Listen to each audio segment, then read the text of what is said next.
and welcome back to Sidewalks. You know, in case you just joined us, we have Gareth Thomas, the director of the group, the Skirmishers, right? Very good. That's You said it right. Skirmishers. I'm not sure why I'm getting that confused, but anyway, Gareth Thomas, and he's going to show us the type of weaponry that he uses when they perform at Renaissance Fair and what have you.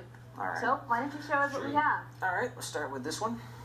This is just a basic transitional style rapier that's used by theater and some film all over. It's a little smaller than the historical counterpart.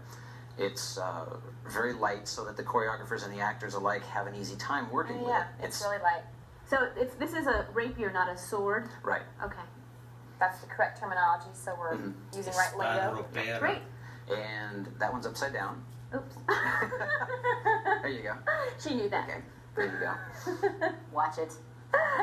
Okay, and what about this one? This one looks mighty fine. This one here was built for me by Larry Milligan of Rod Casteel's Armory, who did the weapons for the movie Hook. Oh, look, you can kind of see it. It's got the little hook looking thing on there. I can see resemblance in that. That one was designed based on an actual 1640s Civil War, English Civil War rapier. Sorry about that. That's okay. And that's got a mighty sharp tip take my on fucking there. eye out. It's all right. That must be pretty scary to work with. Well, it's pointed, but it's not sharp. None of this is... It looks kind of scary to me. I would not be standing on the other end of this thing, that's for sure. What does this thing do? It's very heavy. That was the original pommel that goes on the end right here. For historical accuracy, this is the one that should be on here. But for stage combat, to avoid carpal tunnel syndrome and to get a better balance and speed on the blade, Larry replaced that one with this one, which is a lot lighter, makes the entire weapon a lot easier to use. Okay, and what about this third one over here? This is a modern fencing épée, an electric épée. This is what the rapier has become. Oh, look, they've got little padding in there, too. Yeah, a little modern day convenience. And the grip is completely different now. It's what's called a pistol grip.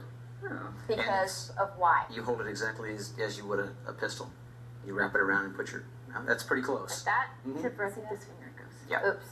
There you go. Well... Like that? Oh, wow. Yeah. You'll get it eventually. Yeah, this one is electric. It's got a wire running through the whole thing and a button at the end. Oh. So it plugs into a box, and when you score a touch, it triggers a light on the box. That way the judges can tell which side scored the touch first if it's a real close call. That makes a lot of sense. Now, safety for these things.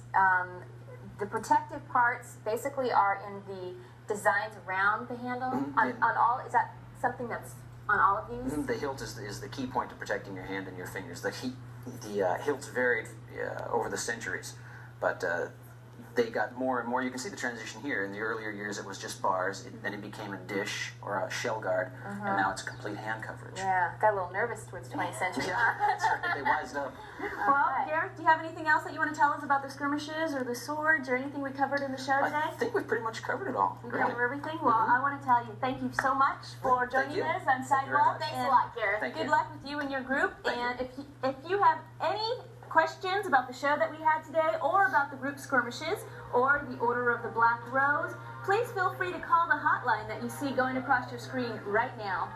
And you're not going to want to go away because coming back we have more from Sidewalks. So we'll be right back.